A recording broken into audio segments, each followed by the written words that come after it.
Chapter 1371. Who are allies and who are foes? Bayam, inside the Church of the Sea God.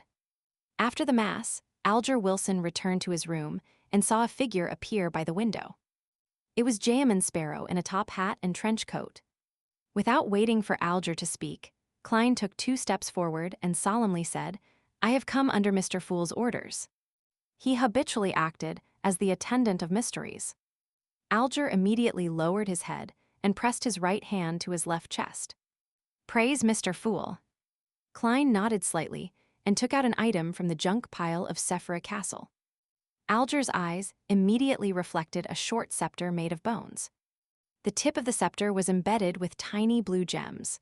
A small number of them were dyed black, and a small number was covered in the light of dawn. Around it were countless pure points of light, and the sounds of illusory prayers emitted from it, stacked and holy. Alger's eyes widened as he couldn't help but reveal a hint of greed. As a sequence 4 demigod of the sailor pathway, he was extremely certain that the white bone scepter before him was the symbol of the sea god's identity, level, and strength. As he endured the slight dizziness from the prayers, he cast his gaze at the world Jamin Sparrow, waiting for the deity's attendant to speak. Klein raised the sea god scepter with one hand and said with a solemn expression, "This is Mr. Fool's gift and a sign of trust, as well as a reward for protecting a large number of believers. No matter what happens in the future, you are to keep following Mr. Fool's instructions and do your best to complete the missions he gives." Alger acutely sensed the hidden meaning. He suspected that Mr. Fool would encounter something in the future, causing him to suffer injuries or enter a nadir state. At the thought that he had already left the Church of Storms and had no way out, Alger pressed his right hand to his left chest and replied loudly, "My faith lies only with Mr. Fool." Upon seeing this, Klein secretly nodded before repeating what he had said to Miss Justice and Miss Judgment. This made Alger heave a sigh of relief. After all, knowing what might happen in the future was better than not knowing anything. Without hesitation, he repeated his words in a serious tone. Klein handed the sea god's scepter to him. "You should get used to this sealed artifact and the daily life as a sea god. Once you finish digesting the cataclysmic into a potion, use it to concoct the potion. The prior acting will reduce the difficulty of advancing." In fact, Klein could now remove the grafting and transfer the concept of sea god, which was directed at him, and Sephra Castle to Alger, allowing him to directly become half a sea god. It would allow him to better adapt to his identity and better act in advance. However, considering how he was about to accommodate the Fool's uniqueness, he needed sufficient anchors to balance the consciousness of the celestial worthies awakening. He couldn't be missing the sea god's believers. Klein decided to wait until his condition had stabilized before completely transferring everything that was related to sea god. Currently, Alger was an attendant more suitable to wield the authority, helping the deity listen and respond to prayer without enjoying the corresponding anchors and identity. The sea god scepter's owner was still Klein, as everything still pointed at him. This was the miraculous use of grafting. Alger suppressed his excitement and joy as he answered Jamin Sparrow sincerely and received the sea god scepter. Then he deliberated and asked, "What negative effects does this sealed artifact have?" "Mr. Fool has already applied certain seals to it. The negative effects of the sea god scepter have been greatly reduced," Klein said simply. "It will only make the wielder more irritable and cause the spirit to be in a certain state of chaos. In addition, it will drain the blood of the surrounding creatures every month. You can fly to the sea or an uninhabited island ahead of time." "That's still manageable." Alger secretly heaved a sigh of relief before asking what beyonder powers the scepter had. After Klein briefly described it, he vanished. In the ancient palace above the fog. After finishing the additional preparations, Klein sat on the fool's chair and conjured a piece of goat skin and a dark red fountain pen. He began analyzing the possible developments at the main peak of the Hornisus mountain range when he faced the Antigonus family's ancestor. "If everything goes smoothly, and I enter the final stage of accommodating the Fool's uniqueness, the goddess will definitely have to remove the concealment. This is because this is the only way to allow the region to interact with reality, allowing fate to connect, thus achieving the effect of fooling fate. From Mr. Door's apotheosis ritual, the commotion caused by accommodating a uniqueness is definitely not trivial. Once it's not concealed, this matter will definitely be detected by the other deities. Furthermore, those who are concerned about this matter must have been watching the main peak of the Hornisus mountain range recently. Once there are any changes there, they will immediately know. In such a situation, there's no doubt that there will be interference, destruction, assistance, and support. It's very important to find out who the foes and allies are. Otherwise, there's no way to make targeted preparations. The goddess is definitely on my side. If she were an enemy, I would have been concealed countless times. It's impossible for me to grow to this level. To put it simply, she had many opportunities to sell me out. Furthermore, she could sell it at a very good price previously. Furthermore, to her, it wouldn't affect her ability to support who becomes the Lord of the Mysteries. That's why she can make a decision based on her preferences. Adam is currently unable to bypass the seal and obtain the river of eternal darkness.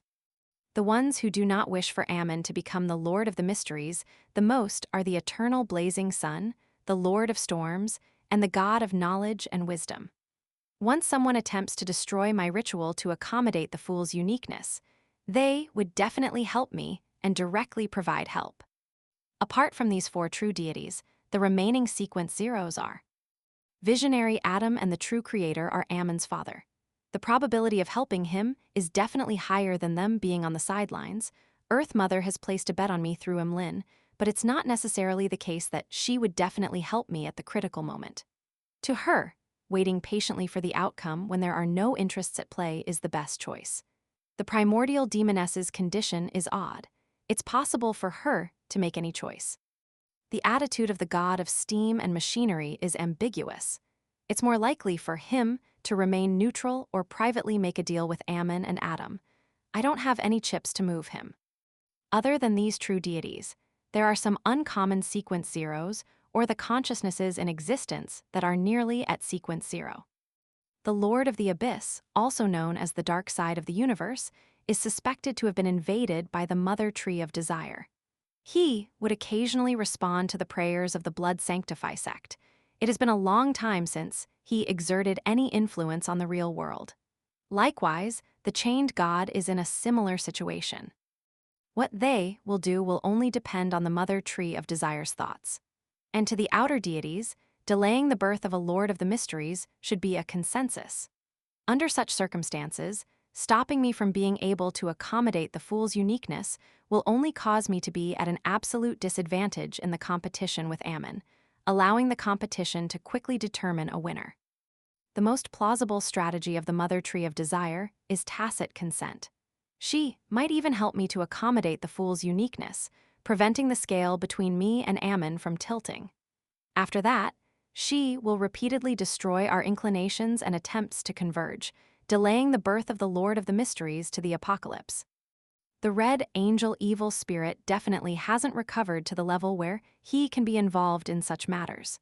The hidden sage is very mysterious, making it difficult to guess his thoughts, but he should know that I am hostile towards him. At this point in the analysis, Klein made a conclusion. Allies: the Evernight Goddess, Lord of Storms, Eternal Blazing Sun, and the God of Knowledge and Wisdom. Foes: Visionary Adam, True Creator, and Mr. Error Ammon. Neutral with tendencies to support me: Earth Mother, Dark Side of the Universe, and Chained God. Neutral with tendencies to support Ammon: Hidden Sage. Neutral and ambiguous attitudes: Primordial Demoness, God of Steam and Machinery. Yes, I'll ignore how far Adam and the True Creator have fused. I'll consider the worst-case scenario. I'll treat them as the ancient sun god and treat them as a dual pathway sequence zero true god. The goddess has the uniqueness of the Twilight Giant and Death. Although she hasn't accommodated them, she has some level of control of them using that bird-shaped, golden accessory as a medium. Even if she can't compare to the ancient sun god, she can definitely stall him. I'll also consider Ammon as a dual pathways sequence zero true god. At least two of the Lord of Storms trio have to be diverted to have a chance to fend him off. From the surface, I still hold a certain advantage. Klein looked at the content listed on the piece of paper as he thought silently. However, this advantage didn't consider the neutral factions. Klein tapped the edge of the long mottled table and considered the worst situation. The primordial demoness, hidden sage, and god of steam and machinery might all choose to help Ammon based on their own secret dealings or their morality. This way, even if Earth Mother participated in the battle, Klein's side would be at a disadvantage. The god of steam and machinery and the other god from the omnipotent and omniscient pathway would cancel out each other. The primordial demoness would hold back the Earth Mother, who had just taken back the uniqueness of the moon. The hidden sage would face the universe's dark side and the chained god which were controlled by the mother tree of desire. The powers that the outer deities could sneak into the world were extremely limited. This gave the hidden sage a likely advantage. Furthermore, this cancellation was a calculation based on ideal conditions. In reality, under the chaotic situation, Ammon, who was in charge of the error authority, could play many tricks. It was possible that he would be able to find weaknesses in an instant and bypass the obstacles, causing Klein's ritual to fail and make him lose control on the spot. In addition, some deities who supported Klein on the surface might turn to help Ammon due to reasons he wasn't aware of. As for the sealed artifacts that could change the power balance between the deities, Klein didn't know much about them and wasn't able to make an analysis. I didn't expect that there would be a day when I fleeced the mother tree of desire. Yes, I have to make some preparations for the worst-case scenario to prevent things from developing in this direction. Klein dispersed the paper and fountain pen in front of him and cast his gaze at a particular prayer light. His figure vanished from Sephra Castle and appeared on Bernadette's dawn.